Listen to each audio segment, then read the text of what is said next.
कि जो अपने आप को जानने की यात्रा पर निकल जाता है, यानी कि वो अध्यात्म की यात्रा पर निकल आता है। बच्चों को बचपन से ही वो 6 इंच का एक खिलौना पकड़ा देते हैं, बच्चे उसमें कार्टून देखते हैं, तो अब बताइए कार्टून देखने के बाद बच्चों का जीवन कार्टून ही बनेगा।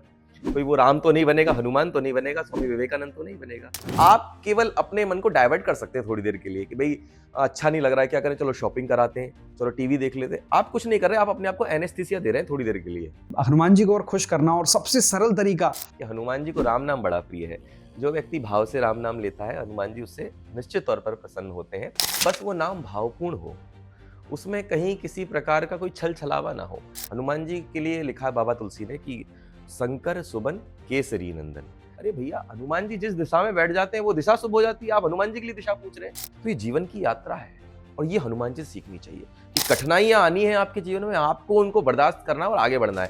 तो लोग इसे मानते हैं कि बलि प्रथा, हमारे यहाँ वेद व्यास जी लिख गए हैं कि वो माता पे उनकी बलि चढ़ाई जाती है, बकरे की बलि चढ़ाई जाती है और अलग अलग लोग बलि चढ़ाते हैं। आपके जीवन में ईश्वर आपको बड़ी बड़ी मुसीबतों से यूं निकाल देता है, इसका मतलब है कि आप पर ईश्वरीय कृपा है।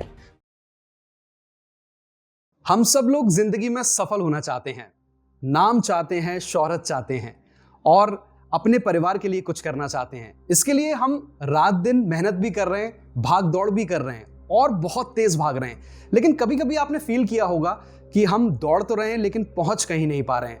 जिंदगी में जो असली खुशी की हमें तलाश है वो हमें कहीं ना कहीं मिल नहीं पा रही है।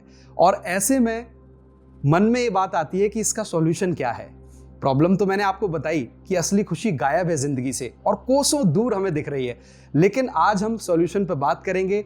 आप देख रहे हैं बातें अनकट का ये पॉडकास्ट। मैं हूं स्वप्निल और आज इस विषय पर बात करने के लिए हमारे साथ बहुत खास मेहमान हैं। हमारे साथ हैं श्री राम भक्त पंडित अंकित जी, जो कि एक सुंदरकांड वक्ता हैं, गायक हैं, मोटिवेशनल स्पीकर हैं और लोगों को लाइफ के प्रति, जिंदगी के प्रति बताते हैं कि कैसे आप आगे बढ़ सकते हैं। वेलकम टू बातें अनकट पॉडकास्ट सर।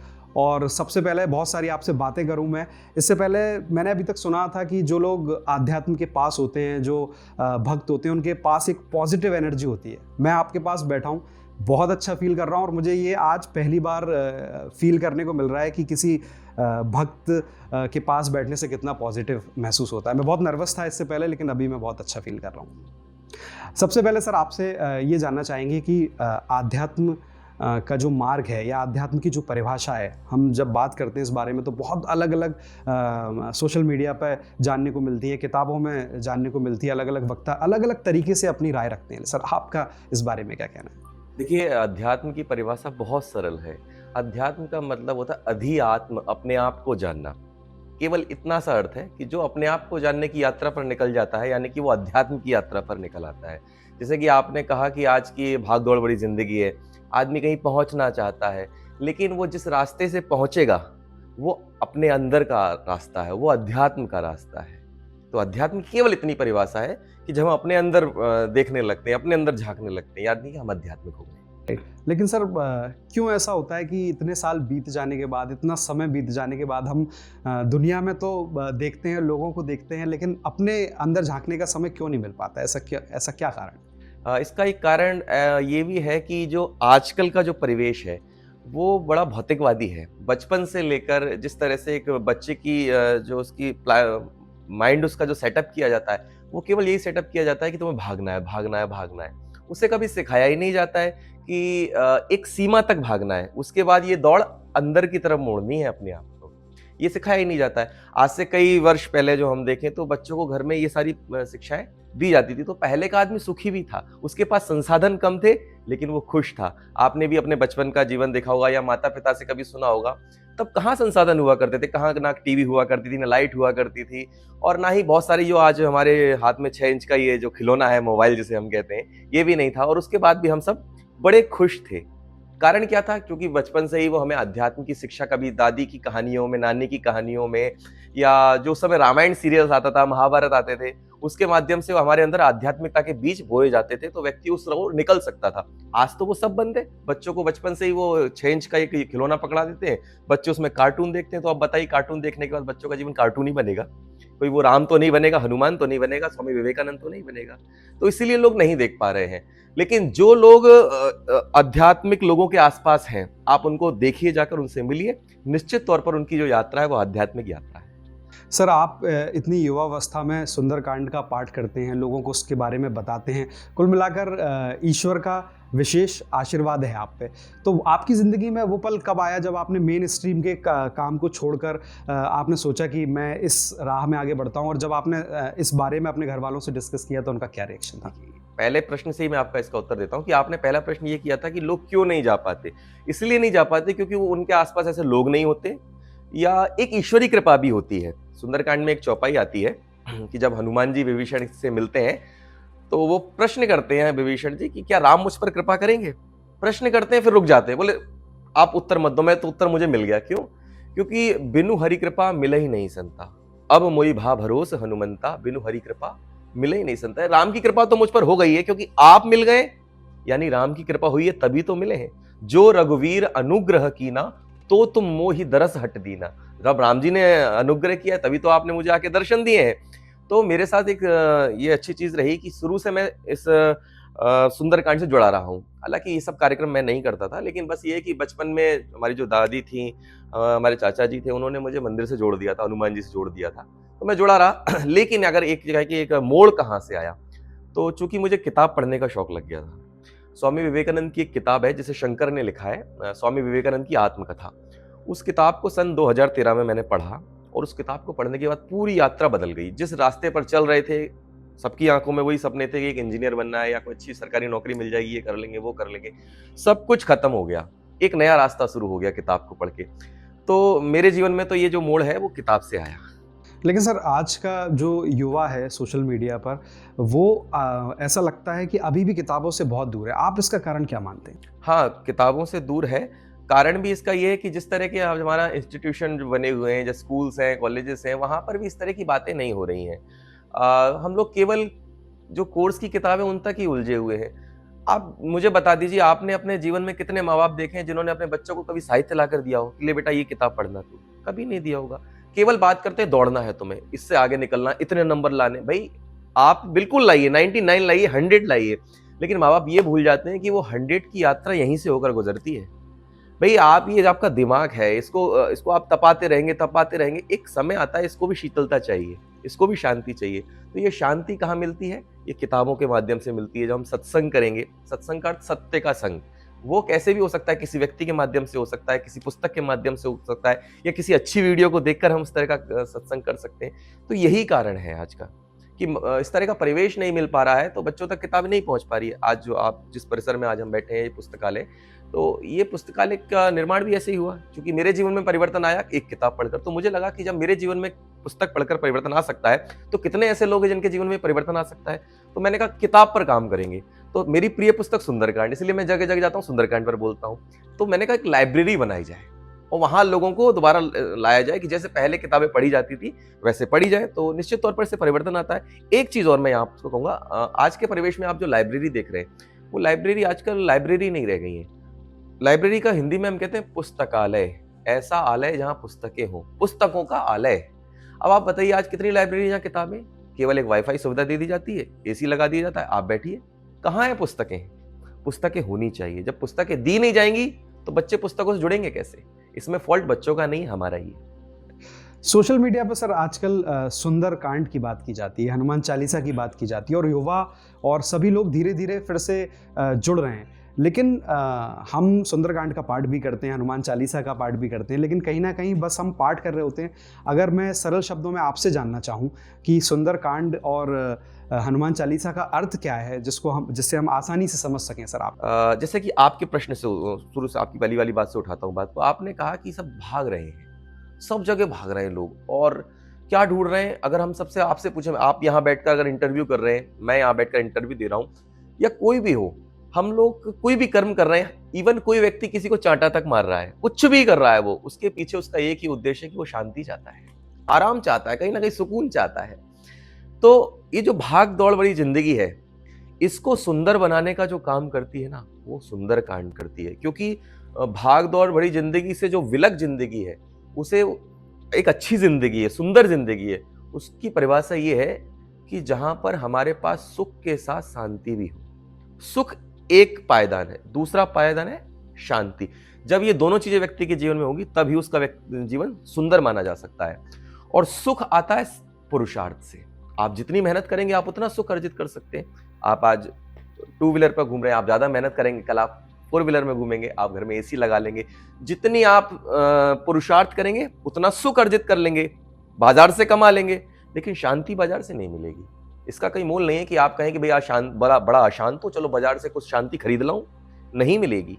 आप केवल अपने मन को डाइवर्ट कर सकते हैं थोड़ी देर के लिए कि भाई अच्छा नहीं लग रहा है, क्या करें, चलो शॉपिंग कराते हैं, चलो टीवी देख लेते हैं। आप कुछ नहीं कर रहे, आप अपने आप को एनेस्थीसिया दे रहे हैं थोड़ी देर के लिए। आपकी अशांति वहीं की वहीं है, आप केवल एनेस्थीसिया दे रहे हैं। लेकिन सुंदरकांड क्या करती है? सुंदरकांड शांति देती है। तो ये दूसरा जो पायदान है, शांति।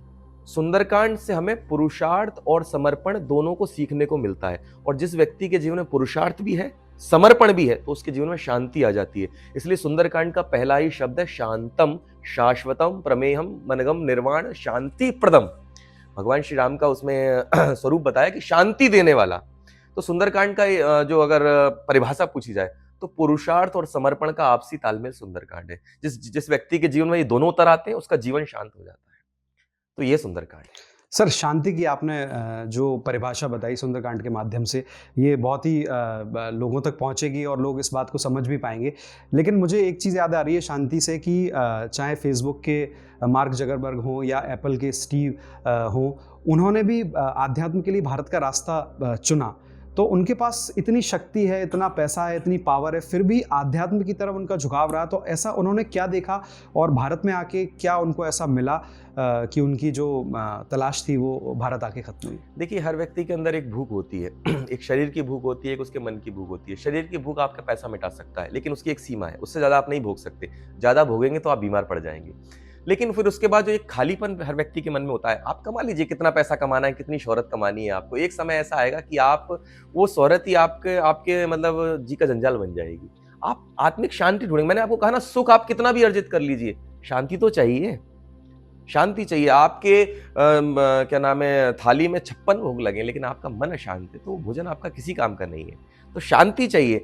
तो चाहे बड़े से बड़ा आदमी वो शांति खोजता है। पहले उसके अंदर एक खालीपन उठता है, फिर वो ये देखता है कि ये खालीपन मिटेगा कहाँ से। तो जब इन लोगों ने देखा, चूंकि भारत का इतिहास स्वर्णिम इतिहास रहा है, ये महापुरुषों की भूमि रही है, ऋषियों की भूमि रही है, तो वहाँ के जो लोग हैं वो देखते हैं शांति कहाँ तलाशे, तो भारत की ओर रुख करते हैं। और जब भारत में आते हैं तो उन्हें ग्रंथ मिलते हैं।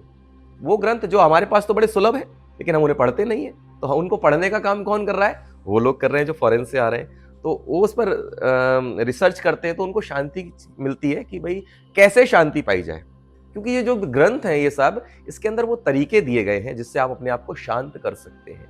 तो ये इसलिए वो लोग यहाँ रुक करते हैं और शांति पाते हैं। क्योंकि जीवन में भगते भगते एक समय ऐसा आता है कि आप थक जाते हैं और आपको रुक करना ही पड़ेगा। आज आप कहें कि नहीं ऐसा नहीं होता, ऐसा नहीं होता, आप करके देख लीजिए। एक समय ऐसा आएगा, आपको आना ही पड़ेगा, झक मार के आना पड़ेगा, क्योंकि इसके अलावा कहीं शांति है नहीं। सुंदरकांड में लिखा है, विभीषण जी जब पूरा लंका छोड़कर आते हैं, रावण जब लात मार के निकाल देता है, तो राम के पास आते हैं। भाई सब पूछते हैं, भाई आप तो राजा महाराजा के छोटे भाई हैं, लंका इतना बड़ा राजा उस समय का, और उसके छोटे भाई हैं, किसी चीज की कमी तो है नहीं है। ईश्वर के पास कौन जा रहा है? वो जा रहा है कि भाई कुछ दे दो, अभाव है, वो कर दो। तो भाई आपके पास तो सब कुछ है, आप क्यों आए हैं? तो विभीषण कहता है तो सब कुछ, मन की शांति नहीं है। सब कुछ है। तब वहां लिखा कि तब लगी कुशल न जीव कहूं, सपने हूं मन विश्राम, कि सपने में भी विश्राम उसको नहीं मिलेगा। जब लगी भजत न राम कहूं, शोक धाम तज काम। जब तक आप अपने आप को ईश्वर के चरणों में समर्पित नहीं कर देंगे सारी कामनाओं को छोड़कर, तब तक आपको सुख नहीं मिलेगा, शांति नहीं मिल सकती। तो शांति की तलाश को हर व्यक्ति को रहती है। बस ये है कि हमारे पास इतने सारे ग्रंथ हैं, भारतीयों के पास तो शायद वो उसकी कीमत नहीं समझते। कहते हैं ना, एक कहावत है कि घर की मुर्गी दाल बराबर। तो हमने इन ग्रंथों को ऐसा समझ रखा है। लेकिन बाहर के जो लोग हैं, जैसे आपने जिनका नाम लिया, तो उनके अंदर जब ये खालीपन उठता है तो भारत की तरफ रुख करते हैं, उन्हें शांति का अनुभव होता है। इस भागम भाग वाली हमारी जो जीवनचर्या है, उसमें ऐसी क्या छोटी-छोटी चीज़ें हम शामिल कर दें कि ये शांति का रास्ता हम आसानी से तय कर पाएँ और उसकी एक शुरुआत कर पाएँ? देखिए, इसका इसका उत्तर भगवान श्री कृष्ण ने अर्जुन को भी दिया था और सुंदरकांड में भी है। चूँकि अर्जुन बहुत अशांत हैं, अब उनके आप सबने हमने महाभारत देखी है, तो क्या करूँ, क्या ना करूँ ऐसी स्थिति है और हमारे साथ भी ऐसी स्थिति है। रोज़ कर रहे हैं, सुबह निकल जाते हैं जॉब पर, लेकिन ठीक है बस कर रहे हैं, लेकिन कुछ अच्छा नहीं अंदर से लग रहा। तो भगवान ने कहा, कृष्ण ने कहा कि तू एक काम कर, तू जो भी कर रहा है मुझे समर्पित कर दे। मुझे समर्पित कर दे, मैं देख लूँगा।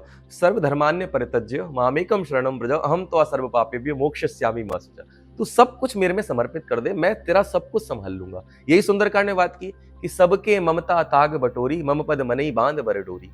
कि जहाँ-जहाँ तूने ममता फँसा रखी कि ये मेरा अपना है, ये मुझे आसरा देगा, ये तो मेरे मदद में मेरे साथ खड़ा ही खड़ा है, इसको मैं जब बुलाऊँगा ये आ ही जाएगा। ऐसे हम छोटे-छोटे अपने समर्पण के निवेश कर रखते हैं सब जगह अलग-अलग।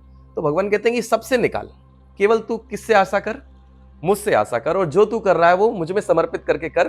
तू बस 4 दिन करके देख, तेरे जीवन में अंतर आ जाएगा। और मैं ये कह रहा हूँ, मैं तो ये कहता हूँ कि जिस समय आप जिस पल, जिस क्षण आप ये कह देते हैं कि प्रभु मैं आपका हूँ और समर्पित कर रहा हूँ, ये दिखावे की चीज़ नहीं है, अंदर की बात है ये केवल। जिस दिन हम ऐसा कर देते हैं, उस दिन हम शांति का अनुभव करते ही करते हैं। लेकिन ये ऐसा है कि मैं आपको बता नहीं सकता, क्योंकि ये खुद ही महसूस किया जा सकता है। जैसे कि मैं आप गुलाब जामुन खाऊँ, आप मुझसे पूछें कितना मीठा है, मैं केवल बता पाऊँगा मीठा है। और ज़्यादा से ज़्यादा विशेषण लगाऊंगी बहुत मीठा है, बहुत बहुत मीठा है, लेकिन मिठास का अनुभव नहीं करा सकता तब तक जब तक आप उसको स्वयं ना खा के देखें।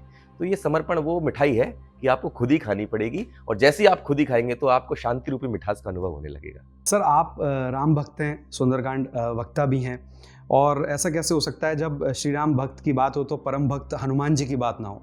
सोशल मीडिया पर या हम कहें कि किताबों में या हमारे घर के आसपास हमेशा ये बात होती है कि अगर हनुमान जी को आपने खुश कर दिया तो सारी जो आपकी मनोकामनाएं पूरी हो सकती हैं।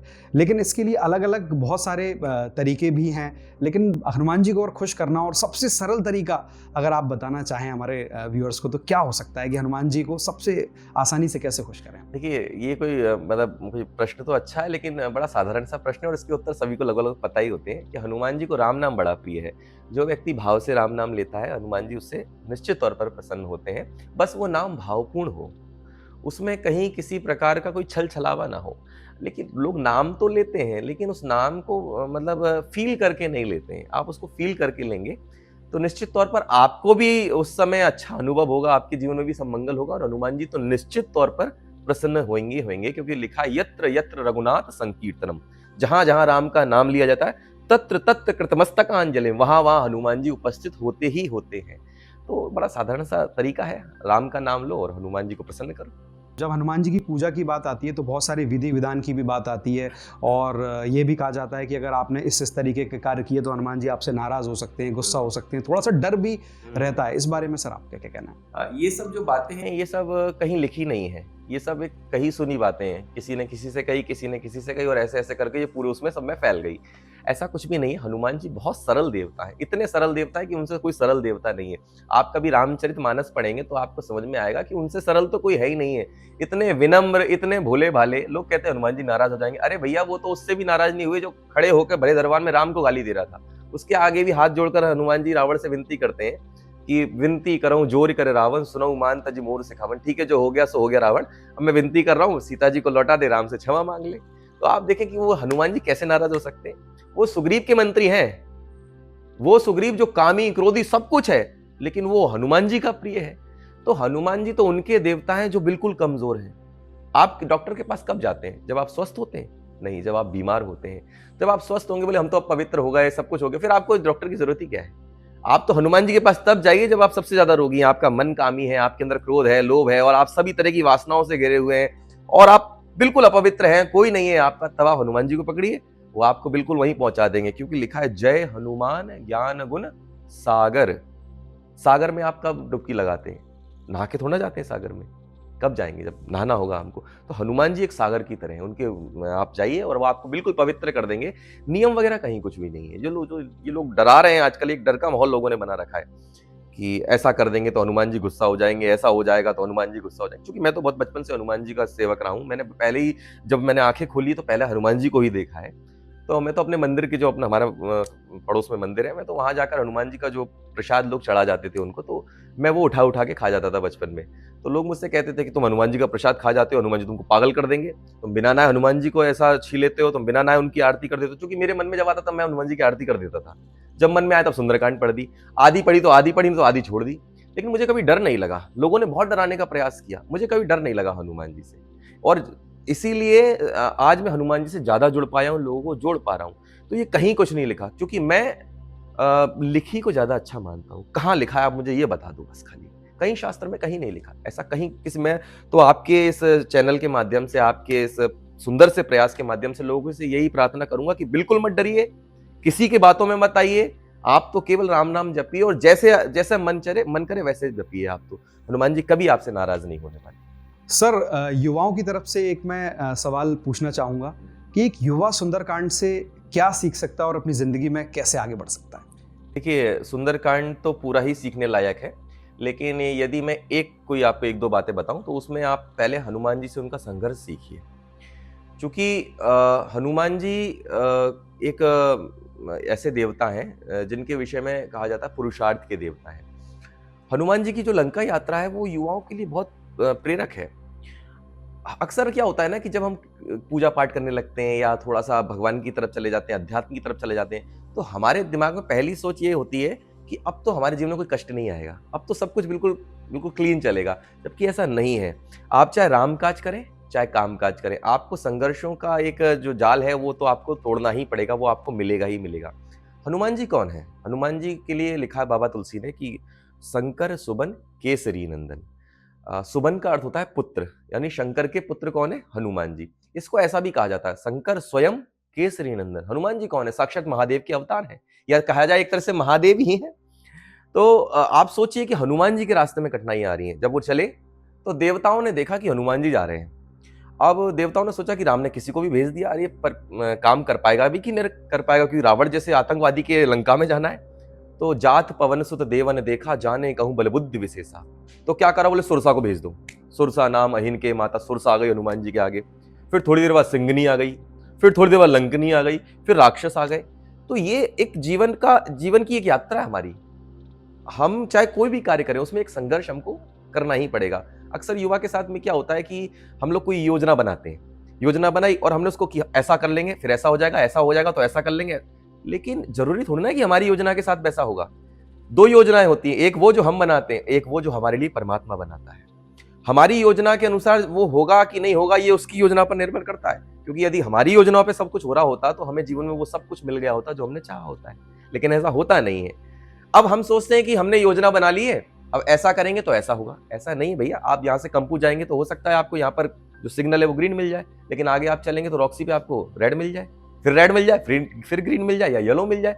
तो ये जीवन की यात्रा है और ये हनुमान जी सीखनी चाहिए कि कठिनाइयां आनी है आपके जीवन में, आपको उनको बर्दाश्त करना है और आगे बढ़ना है। बस अंतर इतना होगा कि यदि आप राम के नाम का सहारा लेंगे तो ये कठिनाइयां बड़ी आसानी से निकल जाएंगी। कैसे? जैसे कि आप यहाँ से कहीं बड़े किसी गांव में जाएं और वहाँ की सड़क खराब हो, आप ऑटो में जाएं तो आप ऑटो में जाएंगे, उचकते उचकते जाएंगे। अब आपको यहाँ से मर्सिडीज में भेज दिया जाए तो आप जाएंगे उसी रास्ते से, लेकिन मर्सिडीज में आपको उतना अनुभव नहीं होगा। तो आप ये समझ लीजिए, राम नाम की मर्सिडीज में जाएंगे तो वो जो कठिनाइयां हैं आपके लिए आसान हो जाएंगी, और यदि काम रूपी ऑटो में जाएंगे तो आपको काफी दचके खाने पड़ेंगे। तो संघर्ष तो करना है, लेकिन राम का नाम लेके करेंगे तो संघर्ष कम हो जाएगा। और हनुमान जी यही सिखाते हैं कि भैया जीवन है तो संघर्ष है, हर चुनौती को स्वीकार करो और उसके साथ राम को जोड़ दो। तो जहां राम आ जाएगा वहां आपके जीवन में आराम आ जाएगा। तो ये पहली बात आपको हनुमान जी से सीखनी चाहिए। एक और बात जो मुझे बहुत अच्छी लगती है हनुमान जी की, कि आपने रामायण देखी होगी कि सभी वानर भालू बैठे और समुद्र पार जाना है। अब इतना बड़ा समुद्र, ये 100 जन को कौन जाएगा पार करके? अंगद कह रहा है कि मैं चला तो जाऊंगा लेकिन लौट नहीं पाऊंगा, इतनी शक्ति नहीं है। सब अपना अपना बल बखान कर रहे हैं। निज निज बल सब काहू भाका, पर पार जाई कर संशय राखा। कह अपना बल रहे हैं लेकिन पार जाने में भी संशय। जिनको पता है कि वो 50 योजन ही जा सकते हैं, वो भी कह रहे हैं कि मैं 50 तो चला ही जाऊंगा। अर्थात सब अपनी अपनी बड़ाई अपने मुख से कर रहे हैं, जबकि पता है कि नहीं जा सकते हैं। एक व्यक्ति नहीं बोल रहा है, कौन? हनुमान जी। वो राम राम राम राम राम राम कर रहे हैं। इतने में जामवंत ने देखा कि ये सब बड़ बोले, सब बड़बड़ कर रहे हैं, जिसको बोलना चाहिए वो बोल नहीं रहा है। तब जामवंत जी ने हनुमान जी को प्रेरित किया कि भाई तुम्हारा तो जन्म ही राम का काम करने के लिए हुआ है, उठो आगे बढ़ो। तो हनुमान जी से बहुत अच्छी बात सीखनी चाहिए कि जब तक कहा नहीं जाए तब तक बोलना नहीं चाहिए। जो व्यक्ति अपने मुख से अपनी बड़ाई करता है वो समाज में प्रशंसा के योग्य नहीं होता। तो ये हनुमान जी से एक बहुत अच्छी बात सीखना चाहिए कि जो जीवन में ज़्यादा बड़बड़ करते हैं, वो ज़्यादा गड़बड़ भी करते हैं। तो हनुमान जी कम बोलते हैं, करने पर ज़्यादा विश्वास रखते हैं। तो ये 2 चीज़ें मुझे लगता है हनुमान जी से सीखनी चाहिए। तो सर, किसी के जीवन में अगर गड़बड़ चल रही है और उसके मन मुताबिक काम नहीं हो रहा है और वो जो चाहता है उसे नहीं मिल रहा है, तो कहीं न कहीं उसके जीवन के लिए अच्छा है, भगवान ने कुछ और प्लान कर रखा है, क्योंकि जब भी हमें मन की चीज़ नहीं मिलती है, हम बहुत व्यथित हो जाते हैं, डिप्रेशन में चले जाते हैं, टेंशन होने लगता है कि ये चीज़ क्यों नहीं मिल रही है। तो इससे कैसे डील किया जाए? देखिए, यदि आप भगवान के भक्त हैं, देखिए, पहले ये संसार कर्म के आधार चलता है। यदि आप कर्म कर रहे हैं, आपका ईश्वर से कोई लेना-देना नहीं है, ठीक-ठाक 2 अगरबत्ती लगा लेते काम हो जाता है, तो फिर आपका जो सब कुछ तय हो रहा है, वो कर्म के अनुसार तय हो रहा है, ठीक है? लेकिन यदि आप भक्त हैं, आपका पूर्ण समर्पण है, फिर जो आपके जीवन में तय हो रहा है, वो ईश्वर के आधार पर तय हो रहा है।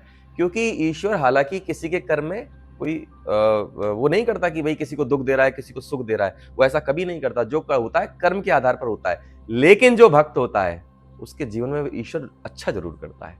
फिर वो जीवन उसके अनुसार चलता है। यदि आपने समर्पण कर दिया है, तो फिर छोड़ देना चाहिए उसके ऊपर, क्योंकि वो आपको वहीं ले जाएगा, जहाँ आपको जाना उचित रहेगा। ये बात मैं अपने अनुभव से भी कह सकता हूँ, क्योंकि मेरे जीवन में भी बहुत सारी ऐसी कठिनाइयाँ आईं, एक बहुत ऐसे मोड़ आए जब लगा कि सब कुछ खत्म होने को है। लेकिन कभी भी मन में ऐसा कुछ खत्म करने का विचार कभी नहीं आया। लग रहा है कि खत्म हो रहा है, लेकिन एक मन में ये विश्वास है कि ये जो हो रहा है ना यार, ये मेरे अच्छे के लिए हो रहा है। चूँकि क्या होता है, जब हम उस कठिनाई में होते हैं, तब हमें वो भविष्य दिखाई नहीं देता है। लेकिन उस समय थोड़ा धैर्य रखना चाहिए, और धैर्य रखेंगे और ईश्वर की भक्ति करेंगे, तो निश्चित तौर पर जब आप आगे बढ़ेंगे कुछ सालों बाद, कुछ और समय बाद, आपको समझ में आ जाएगा, यार वो जो हुआ था ना, वो भले ही गंदा लग रहा था, बेकार लग रहा था, लेकिन वो आज के लिए बहुत अच्छा था। तो निश्चित तौर पर जो ईश्वर का भक्त होता है, उसके जीवन में सब कुछ ईश्वर के अनुसार होता है। इसलिए किसी ने लिखा कि सीताराम सीताराम सीताराम कहिए, और जाहि विधि राखे राम, ताहि विधि रहिए। बात है। थोड़ा-सा सर चर्चा को शास्त्रों की तरफ लेके जाते हैं। हमारे व्यूअर्स को आप बताइए कि रामायण और रामचरितमानस में क्या अंतर है? देखिए, हम लोग चूँकि एक बात कहते हैं कि हमारे यहाँ जो 24 घंटे घंटे की अखंड रामायण होती है, तो हम कहते हैं हमारे यहाँ रामायण का पाठ हो रहा है, रामायण बैठी है। लेकिन वो उसे रामायण नहीं कहते, वो रामचरितमानस हो रही है। वो रामायण नहीं है। रामायण और रामचरितमानस में बहुत अंतर है। रामायण गोस्वामी तुलसीदास जी की रचना नहीं है, जबकि रामायण वाल्मीकि जी की रचना है, और रामचरितमानस गोस्वामी तुलसीदास जी की रचना है। दोनों के कालखंड में बहुत अंतर है। रामायण राम के समय ही लिखी गई, वाल्मीकि द्वारा, और रामायण तो रामचरितमानस तो अभी बाबा ने 500 कुछ साल पहले ही लिखी हुई है। दोनों में एक अंतर यह है कि रामायण संस्कृत में है और रामचरितमानस अवधी में है। जो हम लोग पढ़ते हैं वो अवधी में है। ये बड़ा एक दोनों में अंतर है, लेकिन दो लोग दोनों को समझते नहीं है। बड़ा अंतर है दोनों में। हनुमान जी की पूजा की बात आती है, हनुमान जी की भक्ति की जब बात आती है, तो एक बात सोशल मीडिया पर आजकल ट्रेंड करती है, हम अपने बुज़ुर्गों से भी सुनते हैं, आसपास के लोगों से भी सुनते हैं कि महिलाओं को बजरंगबली के मंदिर में प्रवेश नहीं करना चाहिए, उनके सामने नहीं आना चाहिए, या फिर हनुमान चालीसा का पाठ नहीं करना चाहिए, परिक्रमा उनकी नहीं करना चाहिए। शास्त्र सम्मत सर क्या है, आप हमारे व्यूअर्स को बताइए। देखिए, पहली बात तो कि मैंने आपसे आपको बताया कि मैं हमेशा वही मानता हूँ जो लिखा होगा। मैं किसी की कहीं पे नहीं मानता, फिर वो भले ही कहीं के भी कुछ भी विद्वान रहे हों। जो लिखा है शास्त्रों में वो बता दो मुझे, तो मैं मान जाऊँगा। चूँकि कहते हैं कि हनुमान जी ब्रह्मचारी हैं, स्त्रियों को उनके पास नहीं जाना चाहिए। भई ये हनुमान जी की समस्या स्त्रियों की थोड़ी ना है। हनुमान जी का ब्रह्मचर्य क्या इतना कमज़ोर है कि वो आपके नज़दीक आने से टूट जाएगा? आप क्या शक कर रहे हैं हनुमान जी पे, उनको कमज़ोर समझ है? और दूसरी बात कि कहीं नहीं लिखा है ऐसा। ये बात आई है हनुमान चालीसा में। आप देखिए कि हनुमान चालीसा के लिए बाबा तुलसी लिखते हैं कि जो यह पढ़े हनुमान चालीसा, वो ये सिद्ध साखी गौरी सा। जो यह पढ़े, यहाँ ऐसा तो नहीं लिखा है कि नर पढ़े, नारी पढ़े, बच्चा पढ़े, बूढ़ा पढ़े। यहाँ तो लिखा है जो, और जो में कौन आ गया? सब लोग आ गए। यदि बाबा तुलसी को दिक्कत होती महिलाओं से, तो वो लिख देते ना कि भाई इसे नर ही पढ़े। क्योंकि यदि चौपाई को देखा जाए तो चौपाई में 16 मात्राएं होती हैं व्याकरण के अनुसार, और यदि जो में आती हैं 2 मात्राएं। तो यदि जो को हटा के अगर वहां नर भी कर देते तो नर में भी 2 मात्राएं होती हैं, तो ना तो उनकी व्याकरण गलत होती और उनकी बात भी सिद्ध हो जाती। लेकिन गोस्वामी तुलसीदास जी को दिक्कत है ही नहीं। दिक्कत किनको है? दिक्कत उनको है जो एक पुरुषवादी सोच को एक हावी रखना चाहते हैं हमेशा, या अपने आप को हमेशा बताना चाहते हैं कि हम भी बहुत कुछ जानते हैं। देखा नहीं आपने, बहुत सारे लोग होते हैं वो जानते कुछ भी नहीं, लेकिन आगे कहेंगे नहीं ऐसा नहीं ऐसा करो, ऐसा नहीं ऐसा करो। क्यों? अपने आप को बताना चाह रहे हैं कि हम भी बहुत कुछ जानते हैं। लेकिन ऐसा नहीं है। वही माने जो शास्त्रों में लिखा है। और बाबा तुलसी को कोई दिक्कत नहीं है कि हनुमान चालीसा की महिलाएं पढ़े या ना पढ़े। कोई भी पढ़े, बच्चा पढ़े, बूढ़ा पढ़े, बच्ची पढ़े, महिला पढ़े, कोई भी पढ़े, बस पढ़े उसको, उससे कोई दिक्कत नहीं आनी है। राइट। सर आजकल एक बात होती है, कर्मा का एक जो लॉ है उस बारे में सब लोग बात करते हैं और कहते हैं कि आप जो कर्म करेंगे वही लौट कर आपके पास आएगा। ये कर्मा की जो थ्योरी है उसके बारे में हमारे व्यूअर्स को बताइए, साथ में ये कि हम जो अपने कर्म हैं उन्हें कैसे बैलेंस करें कि हमसे कुछ गलत काम ना हो, वो दिमाग में कैसे रखा जाए। देखिए, कर्म के बारे में इतनी जानकारी तो हम सबको है कि जो हम करते हैं वो हमें भुगतना पड़ता है, इसमें कोई दो राय नहीं है। बस कुछ लोग क्या होते हैं कि आजकल कुछ लोग जो ज़्यादा थोड़े से मॉडर्न हो गए या इन सारी चीज़ों से दूर हो गए या वो दूर रहना भी चाहते हैं, तो वो अक्सर ये कहते हैं यार ठीक है, सब कही गई बातें हैं, इनसे क्या होता है। लेकिन ऐसा नहीं है, आप भी अपने जीवन में देख रहे होंगे। मेरे जीवन का तो बहुत अनुभव है, मेरी उम्र छोटी है लेकिन अनुभव मेरे बहुत हैं कि मैं ऐसे लोगों से बहुत परिचित हूँ कि जिन्होंने भी कभी इसी सोच में बहुत ऐसे-ऐसे कर्म किए कि अरे कुछ नहीं होता, ये सब कही गई बातें हैं, क्या सब जो होना है यहीं भोगना है। हाँ, ये निश्चित है कि जो तुमने किया वो यहीं भोग के जाना है। हो सकता है कि आज नहीं, साल भर ना लगे, हो सकता है समय लग जाए, 10 साल बाद भोगना पड़े, लेकिन भोगना पड़ेगा मतलब पड़ेगा, निश्चित तौर पर भोगना पड़ेगा। दूसरी बात, आपने पूछा कि कैसे अपने कर्म को सही किया जाए। देखिए, हर व्यक्ति जब कोई कर्म करता है ना, आप गलत कर्म करने जाते हैं, मैं करूँ, आप करूँ, तो ऐसा नहीं होता कि हमारा अंतःकरण, हमारी आत्मा उसके बारे में हमसे कुछ ना कहे। जब आप गलत काम करते हैं तो कहीं न कहीं एक आवाज़ हमारे अंदर आती है, यार ये गलत काम है। हम क्या करते हैं, हम उस आवाज़ का गला घोट देते हैं। वो फिर आती है, फिर हम गला घोट देते हैं और हम बार-बार वो काम कर जाते हैं। तो ईश्वर ने तो हमारे अंदर कितनी अच्छी व्यवस्था दी अलार्म की, जैसे ही आप गलत करने जाएँगे आपके अंदर अलार्म बजेगा। बजता है, निश्चित तौर पर बजता है। लेकिन एक समय ऐसा आता है कि हम उस आवाज़ को दबाते जाते हैं, दबाते जाते हैं, दबाते जाते हैं, फिर वो आवाज़ आनी बंद हो जाती है। लेकिन जो एक सामान्य व्यक्ति है उसको ज़रूर आवाज़ आती है। आप कहीं जाएँ गलत करने के लिए, तो आपका मन आपको रोकेगा। दूसरी बात कि कैसे जाने कि कर्म अच्छा है, ये कर्म गलत है। जो कर्म करते समय आपको ये लगे कि ये कहीं किसी को पता ना चल जाए, ये छुपे रहें, मान लीजिए कुछ गलत है उसमें।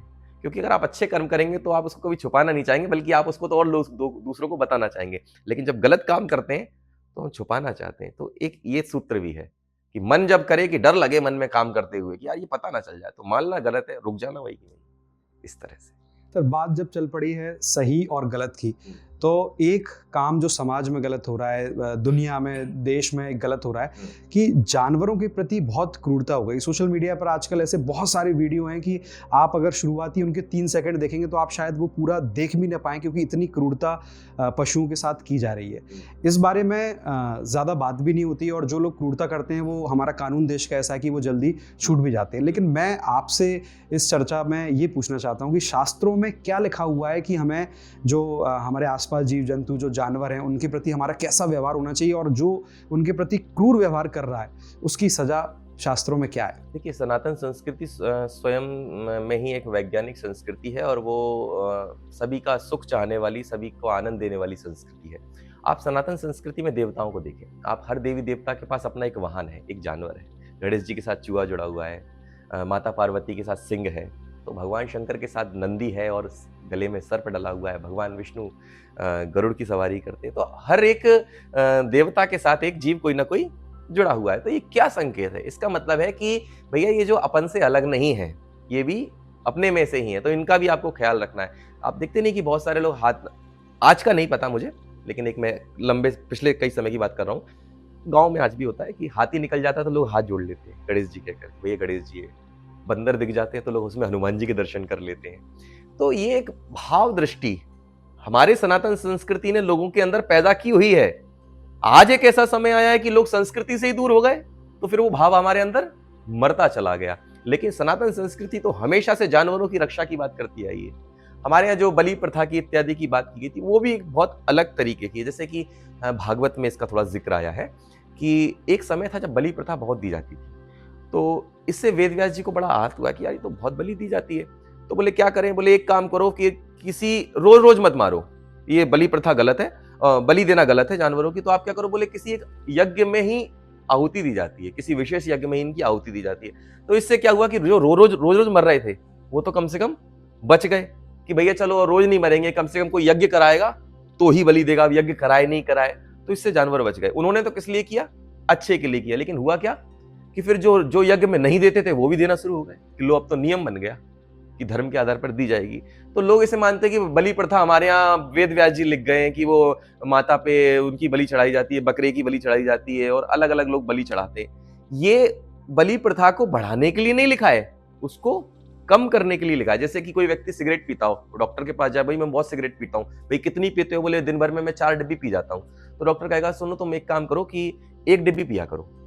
तो अब सामने वाला कोई दूसरी इस बात को सुने, अरे डॉक्टर साहब कह रहे हैं कि 1 डिब्बी सिगरेट रोज पीनी पड़ती है, तो अब ये जो नहीं पीता वो भी शुरू कर दे, तो इसे क्या कहेंगे, मूर्खता। जबकि डॉक्टर तो उसकी भलाई के लिए कह रहा है कि 4 नहीं, कम से कम 1 तो पिएगा। तो इसी तरह बलि प्रथा का जो लोग कहते हैं कि नहीं शास्त्रों में लिखा है बलि प्रथा, नहीं, बलि प्रथा रोकने के लिए लिखी है, उसको चालू करने के लिए नहीं लिखी है। यदि ऐसा होता तो फिर हमारे यहाँ ये इतने सारे देवी देवताओं के साथ क्यों एक जानवर को जोड़ा जाता। तो हमारे यहाँ तो जो संस्कृति है वो संवेदन संस्कृति है, लोगों को जानवर के प्रति संवेदना रखना सिखाती है। आप गाय का देखिए, हमारे यहाँ कहते हैं कि 33 करोड़ देवता गाय में वास करते हैं। तो ये ऐसी संस्कृति, लेकिन आज सब संस्कृति से लोग दूर हो रहे हैं, तो फिर निश्चित तौर पर ऐसी समस्याएं आनी है। लेकिन हाँ, चाहिए कि हम जैसे लोगों को तो कम से कम इस विषय में बात करनी चाहिए, क्योंकि हम मंचों पर जा रहे हैं और हजारों की संख्या में लोग हमको सुन रहे हैं, तो निश्चित तौर पर हमको बात करनी चाहिए। और आपके इस प्रश्न के माध्यम से आज के बाद मैं जितने भी कार्यक्रम करूंगा उसमें इस बलि प्रथा को लेकर जरूर बात करूंगा कि भाई ये जो लोग हैं इस तरह के जानवर का मांस खाना बंद करें, और जितने जानवर हैं उनकी रक्षा करें, उनको किस तरह से हम और उनको भोजन दे सकते हैं, पानी दे सकते हैं, इस विषय में भी बात करूंगा मैं आज से। और निश्चित तौर पर लेकिन शास्त्र इस सम्मत में यही कहते हैं कि बलि जो भी जानवरों का हत्या है, उन पे जो भी अत्याचार हो रहा है वो गलत है, गलत है, गलत है। सर, ये जो आपने अभी चर्चा में बोला कि आप जिस भी मंच पर जाएंगे तो जानवरों के प्रति क्रूरता कम हो, उसका मैसेज आप देंगे, तो सर बातें अनकट की पूरी टीम की तरफ से आपको सर हम दिल से धन्यवाद करते हैं।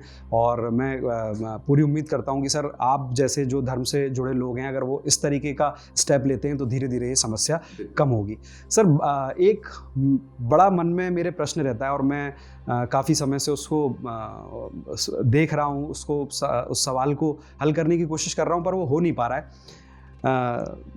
जैसे जो भक्ति करता है, आप भगवान से जुड़े हुए, आपने बताया कि आप बचपन से श्री हनुमान की पूजा कर रहे हैं और भगवान के आशीर्वाद से अब आपको सुंदरकांड वक्ता के रूप में काम करने का, भजन करने का, भगवान के बारे में बात करने का मौका मिल रहा है।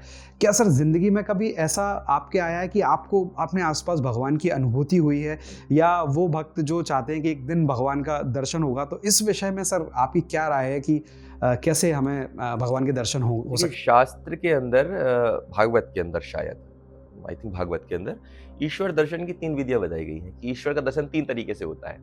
या तो आपको स्वप्न में भगवान की झांकी दिखती है, ठीक है, एक दर्शन ये होता है। दूसरा दर्शन ये होता है कि या तो कोई व्यक्ति आपको आपके सामने और आपको उसको देखकर ही एक सात्विकता की अनुभूति होने लगे। होते हैं ना, कई लोग सामने आते हैं तो हम लोग उनका तेज देखकर, उनकी सात्विकता देखकर स्वयं ही नतमस्तक होने का मन करता है। तो दूसरा ईश्वर इस तरह से दर्शन देता है आपको। और तीसरा प्रत्यक्ष दर्शन, कि वो सामने आके हमें दर्शन दे।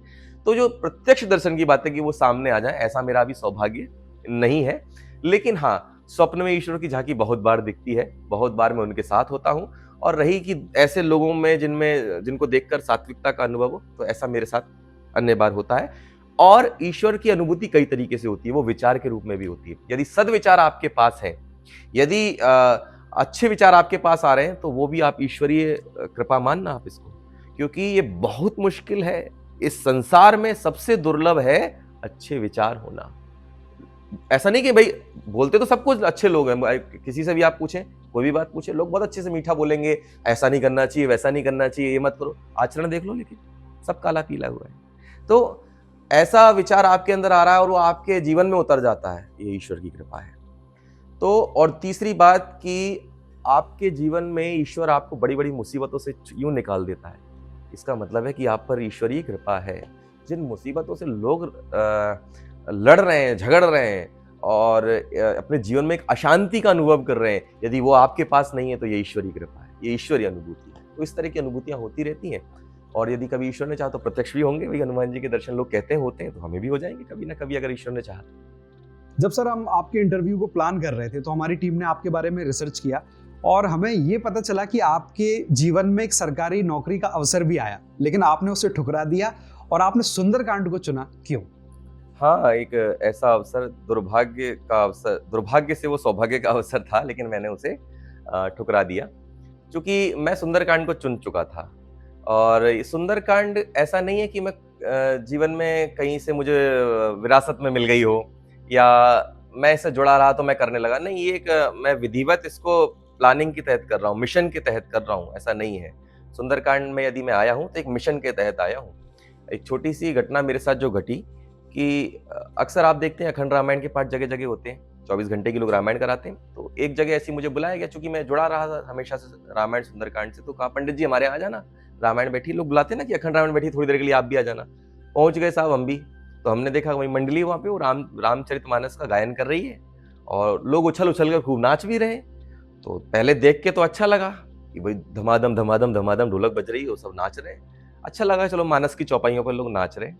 फिर थोड़ा-सा मुझे ध्यान दिया मैंने कि ये पढ़ क्या रहे हैं? तो देखा और सुना मैंने, तो मैं हैरान हो गया, क्योंकि जो प्रसंग चल रहा था वो चल रहा था कि राजा दशरथ जी का देहांत हो गया है, उनकी लाश सामने पड़ी हुई है, रानी अगल-बगल बैठ के रो रही है।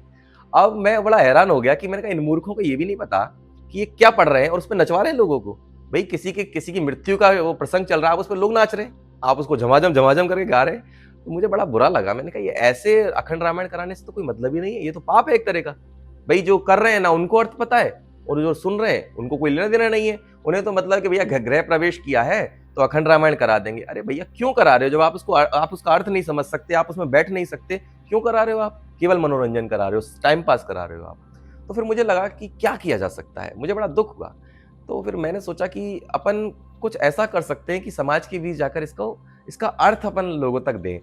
तो फिर मैंने सुंदरकांड को चुना, क्योंकि सुंदरकांड का जो कार्यक्रम है वो बहुत बड़ी संख्या में समाज में होते हैं। आप देख लीजिए कहीं न कहीं आपको रोज़ होते हुए दिख जाएँगे और शनिवार, मंगलवार को तो हर मंदिर में लगभग सुंदरकांड होना ही होना है, लोग घर में भी पढ़ते हैं।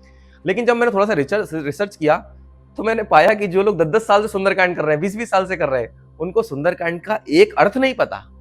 उनको ये भी नहीं पता कि उसके अंदर है क्या, सुंदरकांड के अंदर वो पढ़ क्या रहे हैं, चौपाइयों का अर्थ तो दूर, उनको कथा प्रसंग तक नहीं पता। तो मुझे बड़ा बुरा लगा, हैरान हुआ, तो फिर मैंने कहा ये अपन इस पे काम करेंगे। अपन लोगों को अर्थ बताएँगे और ये बताएँगे कि हनुमान जी से क्या सीखा जा सकता है। क्योंकि मैं अपने जीवन में जो भी करता हूँ, कोई भी प्लानिंग, कोई भी निर्णय ले रहा हूँ, वो सुंदरकांड के हिसाब से ही लेता हूँ। जो हनुमान जी से सीख के लेता हूँ, क्योंकि हमें वही करना चाहिए जो रास्ता ठीक हो। और रास्ता कौन-सा ठीक है? जिस रास्ते से कोई महापुरुष होकर गुजरा हो।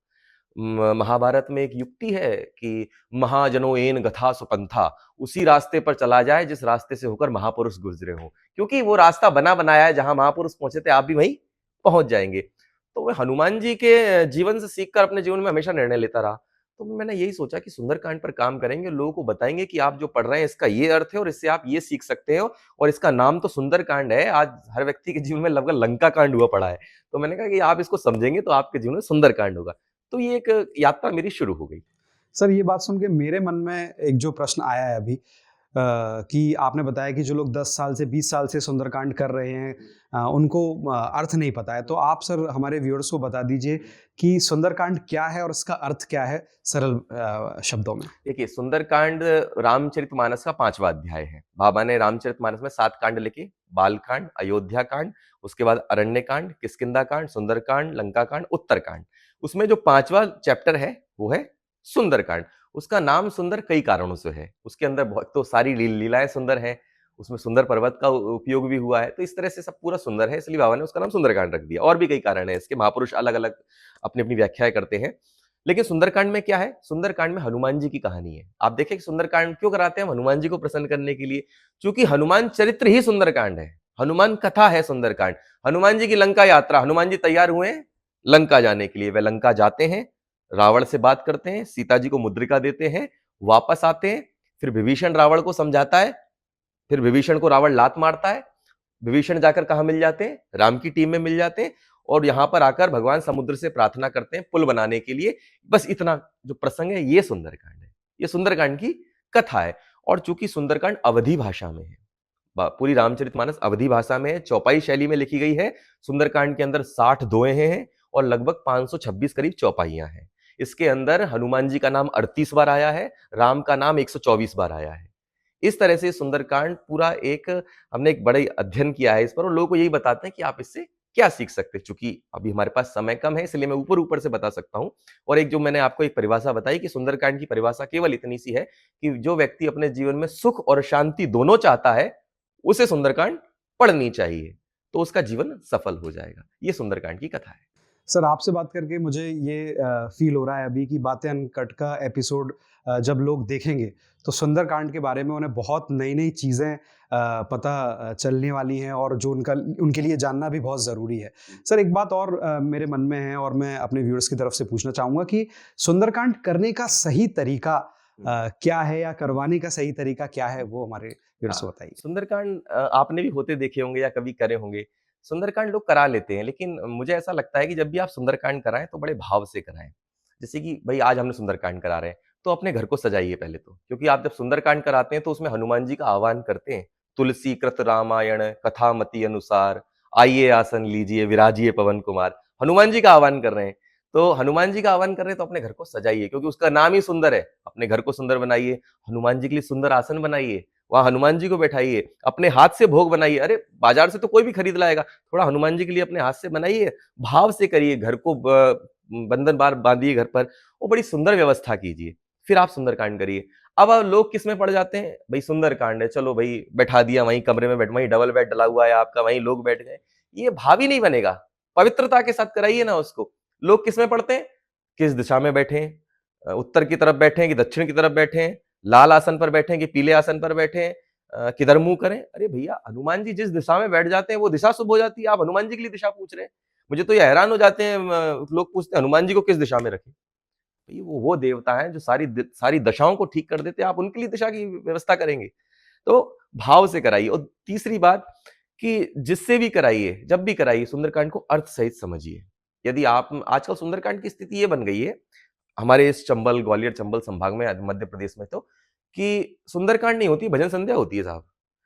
शुरू से एक भजन उठाया उन्होंने, झम झम झम झम झम, पता ही नहीं चला कि आपकी चौपाई कब निकल गई। ना आपको चौपाई का अर्थ पता है, बीच में बस थोड़ी सी भजन गा दी तो वो आप उठ के नाच लिए, आपको लग रहा है सुंदरकांड हो रहा है। अरे अब क्या कर रहे हो आप, अपमान कर रहे हो। सुंदरकांड अनुष्ठान है, उसमें हनुमान जी विराजमान है, तो उसको भाव से करिए।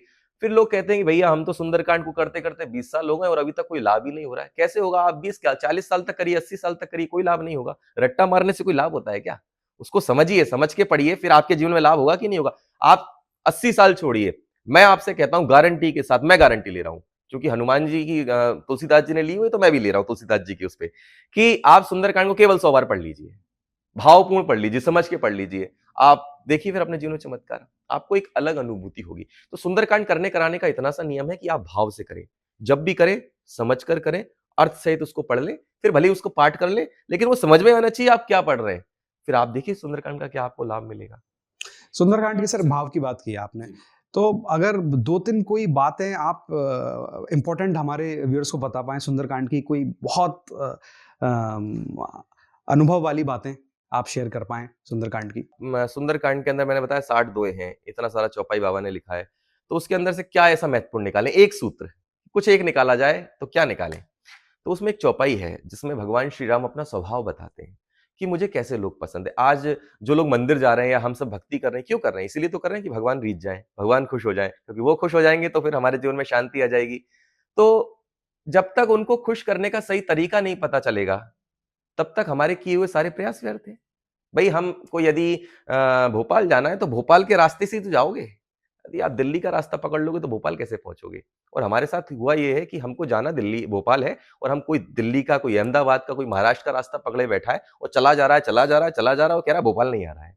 अरे भोपाल तब आएगा जब भोपाल के रास्ते चलोगे। तो सुंदरकांड में भगवान ने बताया है कि शांति कब मिलेगी, मैं कब प्राप्त होऊँगा, तुम्हारे जीवन में अभाव कब मिटेंगे, मैं कैसे खुश होऊँगा, ये बताया राम ने। उसमें एक चौपाई लिखी है।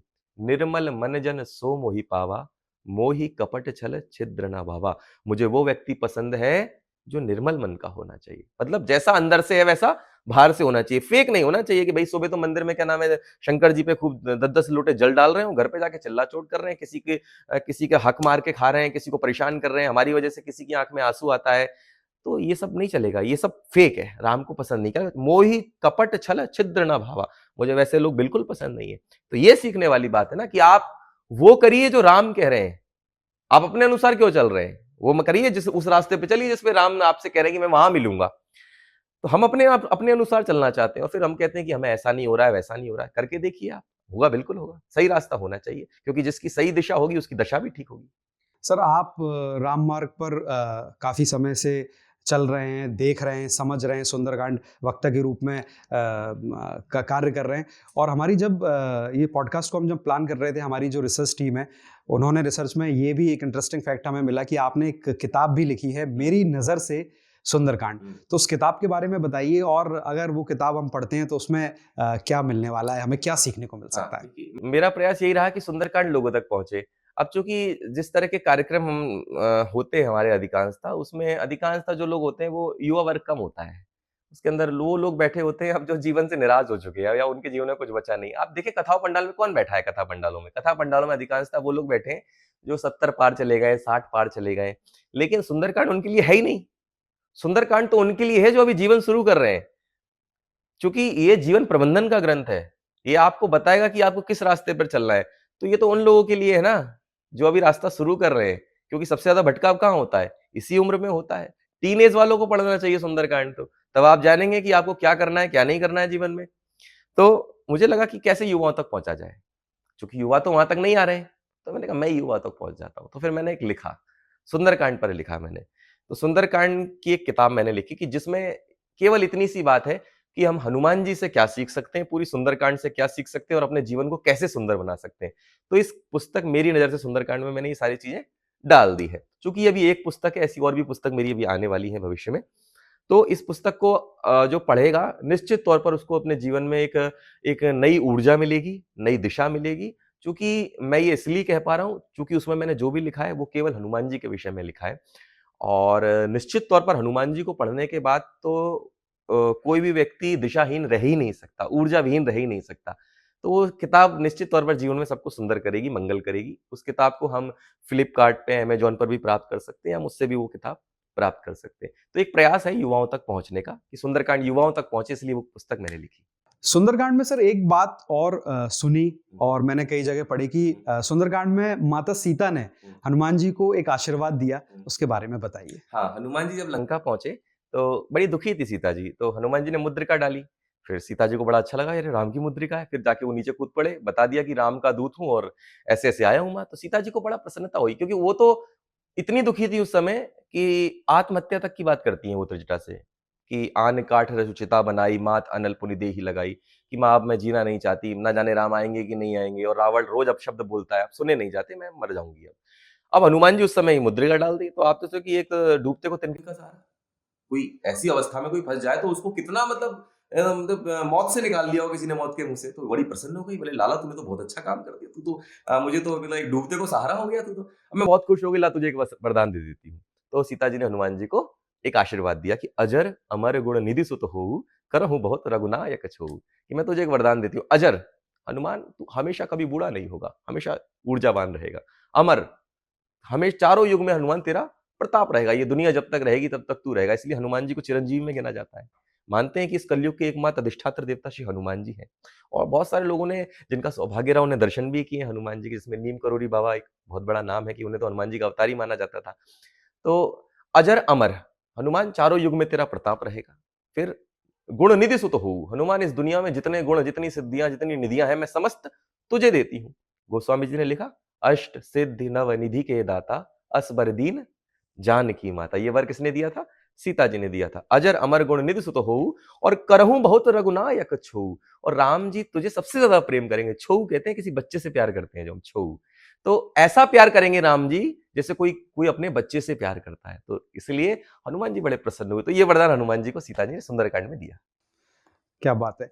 हनुमान जी के जीवन से बहुत सारी चीज़ें सीखी जा सकती हैं, महासमुद्र हैं वो तो, बहुत सारी चीज़ें हैं, लेकिन अगर हमें अपनी ज़िंदगी को अपलिफ्ट करना हो और अच्छी बातें सीखनी हो, तो 5 कौन-सी बातें हैं जिसको अगर हम अपने जीवन में उतार लें, तो तुरंत प्रभाव से हम अपने जीवन को सुधार शुरू कर सकते हैं अपने? देखिए, पहला सूत्र हनुमान जी से कोई सीखा जा सकता है तो वो है अपने लक्ष्य के प्रति एक निष्ठा। उनके पास जीवन में एक ही काम है, राम काज, और वो उसी के लिए जीते मरते हैं। उनके लिए उसके अलावा कोई दूसरा काम है ही नहीं है।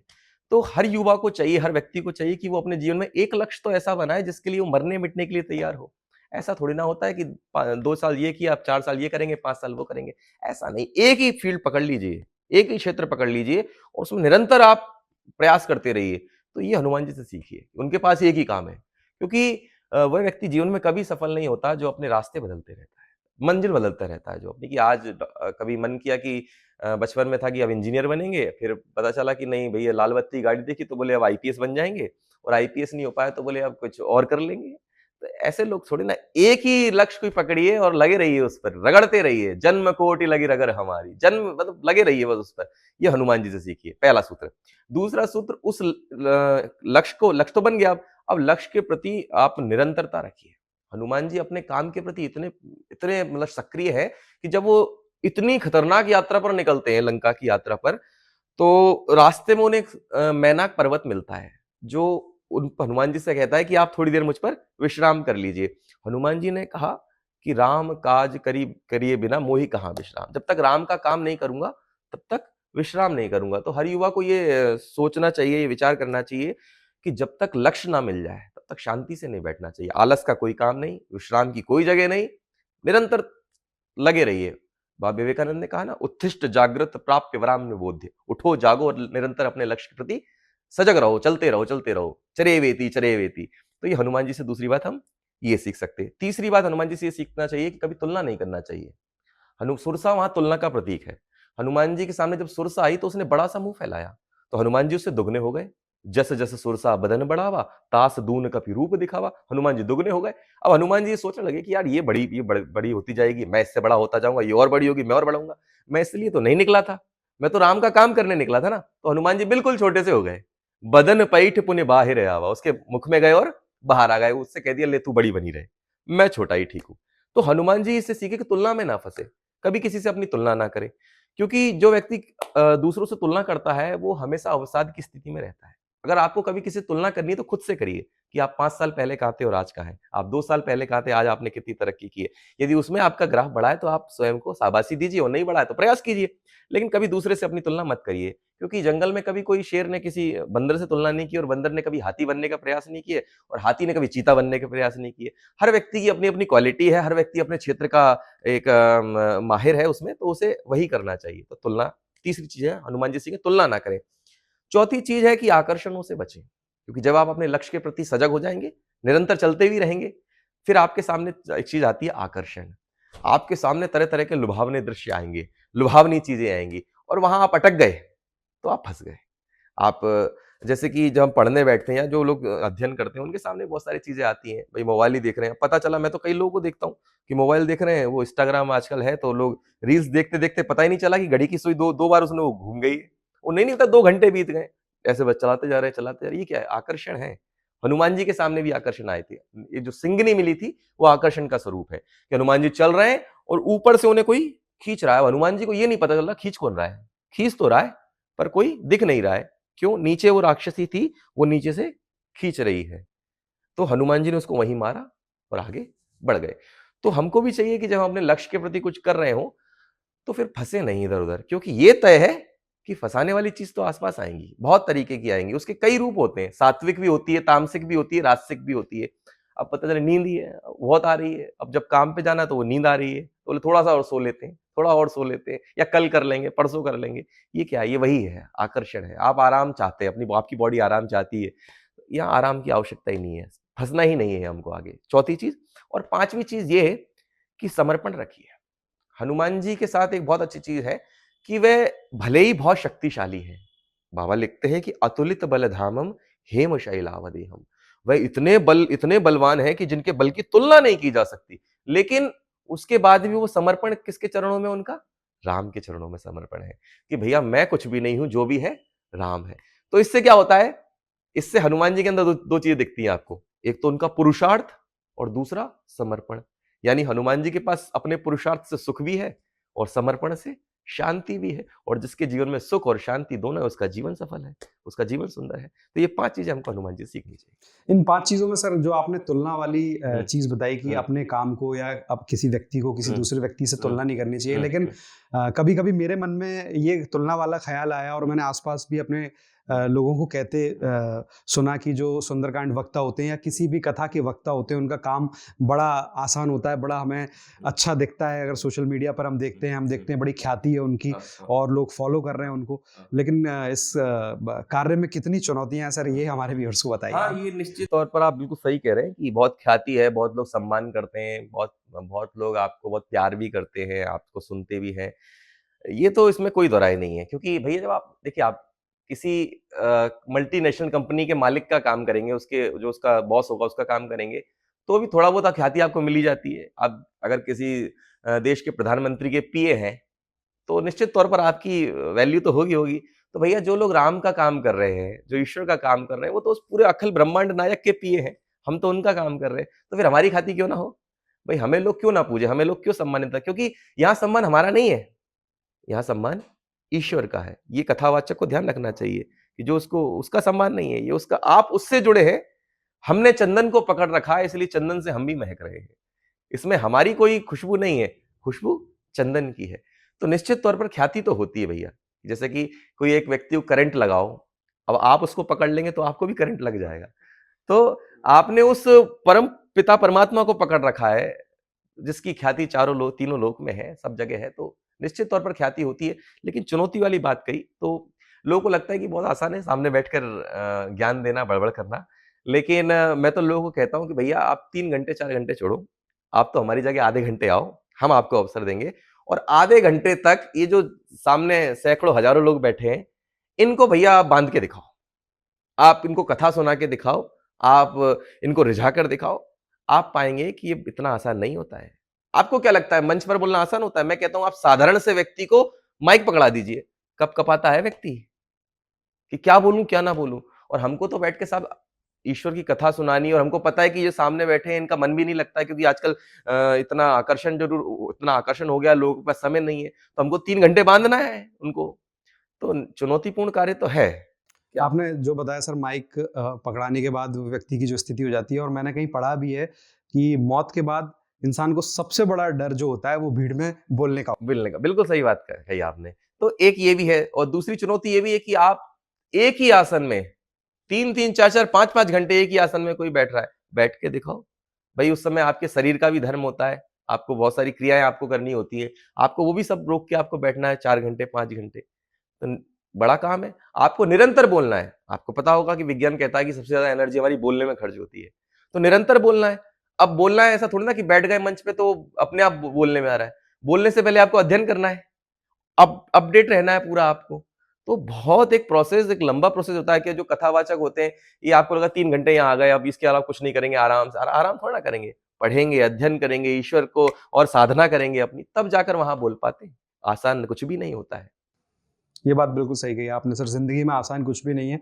कुछ भी पाने के लिए बहुत कुछ खोना भी पड़ता है और बहुत मेहनत करनी पड़ती है। आज के सर बातें अनकट के एपिसोड में सुंदरकांड पे बात हुई, श्री हनुमान के बारे में बात हुई, आपने राम जी के बारे में बहुत अच्छी अच्छी बातें बताई।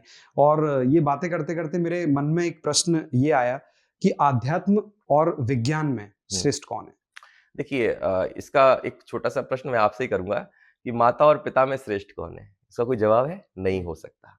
मैं आपसे पूछूँ कि सुख और शांति में कौन बेस्ट है? इसका कोई जवाब है? नहीं हो सकता क्योंकि दोनों ही बराबर हैं। विज्ञान आपको सुख-सुविधाएँ दे सकता है। विज्ञान ने आपको एयर कंडीशनर दे दिया, आपको फोर व्हीलर दे दी, गाड़ी दे दी और ये सब जो आज साधन है, ये सब आपको सुलभ करा दिए। इससे क्या हो रहा है आपको? शांति मिल रही है? नहीं, सुख मिल रहा है, सुविधा हो रही है, सुविधा हो रही है आपको। तो आप सुविधा तो विज्ञान से पालोगे, लेकिन विज्ञान शांति थोड़ी ना दे देगा। विज्ञान आपके मन को शांत थोड़ी ना कर सकता है। तो मन को शांत करने के लिए कहाँ आप जाना पड़ेगा आपको? अध्यात्म की ओर जाना पड़ेगा। तो विज्ञान भी ज़रूरी है, अध्यात्म भी ज़रूरी है। ये मूर्ख जो वो लोग हैं जो विज्ञान को श्रेष्ठ कहते हैं, कभी अध्यात्म को श्रेष्ठ कहते हैं और दोनों में तुलना करते हैं, जबकि दोनों की तुलना ही नहीं है। दोनों ही जीवन के लिए आवश्यक है और दोनों की बराबर भूमिका है। शरीर का भी अपना धर्म है, तो शरीर को सुख चाहिए, वो आपको विज्ञान दे रहा है, लेकिन मन को भी तो शांति चाहिए, आत्मा को शांति चाहिए, वो कौन देगा? वो आपको अध्यात्म देगा। तो दोनों में तुलना ही करना बुरा है, दोनों ही श्रेष्ठ है। सर, अगर धर्म के बारे में सीखना हो, समझना हो, उस मार्ग में आगे बढ़ना हो या ज्ञान प्राप्त करना हो, तो सोशल मीडिया पर आजकल बहुत कुछ कंटेंट है, तो क्या पकड़ें और क्या छोड़ें? देखिए, हाँ, ये आपने बिल्कुल सही कहा। आज इससे लोग बहुत भटक रहे हैं क्योंकि वो बहुत सारी चीज़ें देख रहे हैं, सुन रहे हैं और इसको इसको हम भी इससे सामना कर रहे हैं क्योंकि बहुत सारे लोग बहुत कुछ सुन-सुन के आते हैं, फिर प्रश्न हमसे करते हैं कि पंडित जी वहाँ तो हमने ऐसा सुन लिया, वहाँ तो हमने ऐसा देख लिया, इसका क्या अर्थ है? तो मैं हमेशा ये कहूँगा कि आप ठीक है, आप सोशल मीडिया तक आपकी पहुँच है, सुनिए, देखें आप जो भी कर रहे हैं, लेकिन उस पर उसको सत्य मानने से पहले एक बार ग्रंथों को पढ़ें। वही माने जो ग्रंथों में लिखा है क्योंकि सोशल मीडिया पे तरह-तरह के लोग हैं और वो तरह-तरह के अपने व्यूज़ पाने के लिए, अपने सब्सक्राइबर पाने के लिए तरह-तरह की बातें और आपको उल्टी-सीधी बातें बता रहे हैं, डरा रहे हैं, अंधविश्वास की तरफ आपको ले जा रहे हैं और भी तरह से आपको भ्रमित कर रहे हैं। ऐसा बिल्कुल मत होइए आप, और आप ग्रंथों को पकड़िए। कोई दिक्कत आ रही है तो किसी ऑथेंटिक गुरु से बात करिए, किसी ऑथेंटिक पंडित जी से बात करिए जो आपको बता सके, जिन्होंने ग्रंथ को पढ़ा हो। और कोई भी बात जब कोई कह रहा हो तो वो साथ में उसका प्रमाण ले लीजिए कि भैया आप कह रहे हैं, कहाँ लिखा है। जैसे कि मैं अगर सुंदरकांड के विषय में कुछ बोलता हूँ या कोई भी बात बोलता हूँ तो मैं प्रमाण दे देता हूँ कि ये यहाँ यहाँ ऐसा लिखा है, मैंने यहाँ यहाँ से लिया है।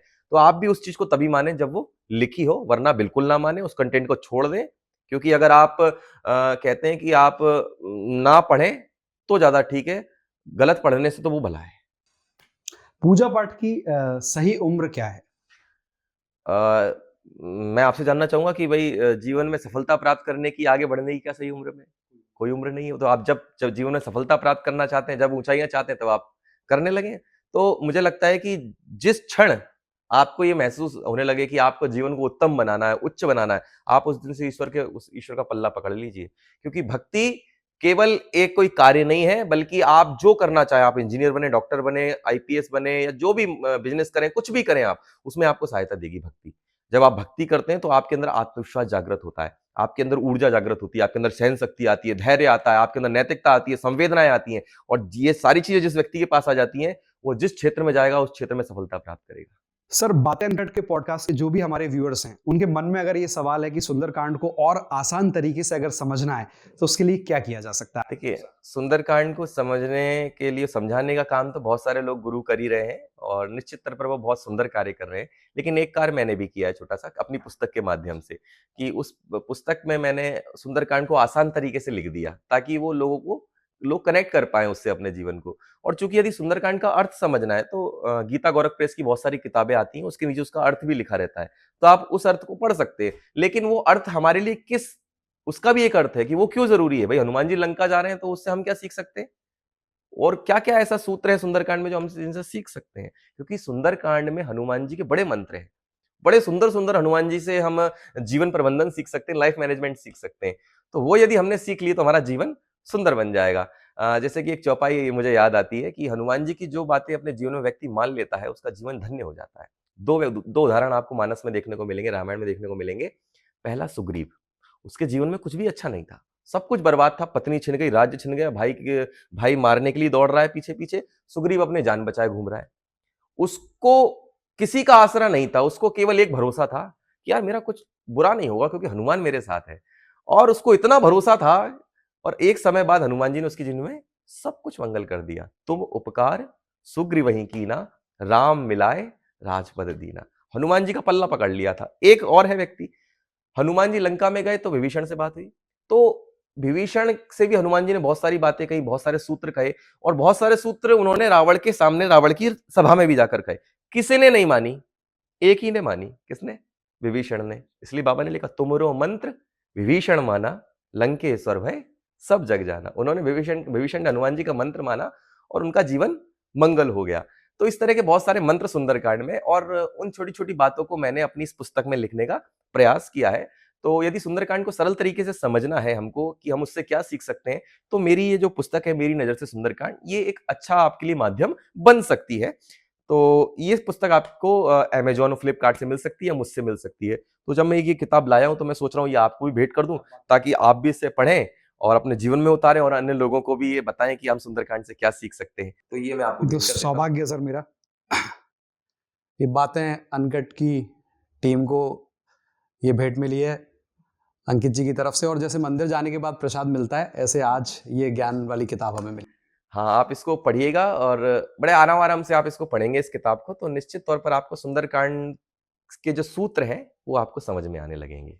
तो आज के बातें अनकट के पॉडकास्ट में आज हमने बातें की, सीखा पंडित अंकित शर्मा जी से, जो कि एक सुंदरकांड वक्ता हैं, लेखक हैं, और उनके द्वारा लिखी किताब भी हमारी टीम को मिली। और मुझे पूरी उम्मीद है कि आप इस पॉडकास्ट के माध्यम से, सुंदरकांड के माध्यम से अपने जीवन में बहुत नई नई बातें सीखेंगे, उसे सुंदर बनाएंगे, अच्छी चीज़ें करने की कोशिश करेंगे, और आसपास जो आपके पशु हैं उनको आप क्रूर व्यवहार न करते हुए उनके लिए कुछ करने की कोशिश करेंगे। और हमारी कोशिश यही है कि हम नई हस्तियों से मिलते रहें और आपको कुछ नया सिखाते रहें। और आज के एपिसोड में भी अगर आपने कुछ नया सीखा है तो समझ लीजिए कि हमारा काम हो चुका है। Thank you so much sir, आपने इतना कीमती समय निकाला और इतने अच्छे विषय पर, इतने विस्तार वाले विषय पर इतनी सारी जानकारियां हमें दी। बातें अनकट की पूरी टीम इसके लिए आपकी आभारी है और जल्द हम कोशिश करेंगे फिर से आपसे मिलें और कुछ नया सीखने की कोशिश करें। जय श्री राम। तो कैसा लगा आपको बातें अनकट का ये पॉडकास्ट? अगर अच्छा लगा हो तो लाइक जरूर करें इस वीडियो को, और अगर आज कुछ नया सीखा हो तो कमेंट्स बॉक्स में अपनी राय जरूर रखें, और हमसे जुड़े रहने के लिए इस चैनल को जरूर सब्सक्राइब करें। Thank you so much.